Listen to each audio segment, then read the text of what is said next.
Korrupsiya kelajakka tahdid.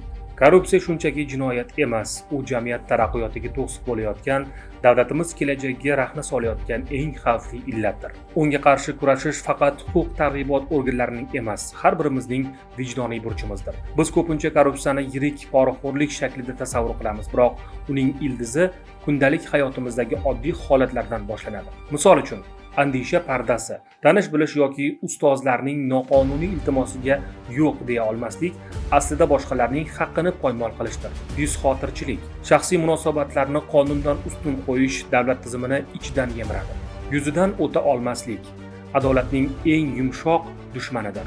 Bir piyola choy tuzog'i, mehmondo'stlik niqobidagi alohida iltifotlar amaldorni ma'naviy jilovlab olish va kelgusida noqonuniy qarorlarga majburlash qurolidir.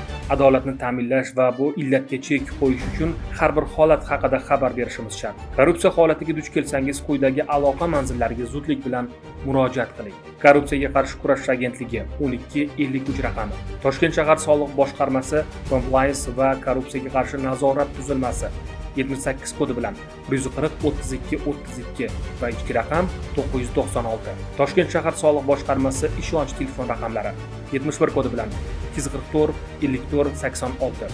Shuningdek, DSQ antikorrupsiya bot Telegram botiga hamda elektron soliq xizmatlari portaliga ham murojaat yo'llashingiz mumkin. Unutmang, murojaatchilarning shaxsi sir saqlanishi davlat tomonidan to'liq kafolatlanadi.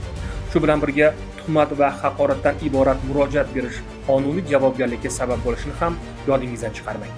Korrupsiya haqida xabar bering, adolatni ta'minlang.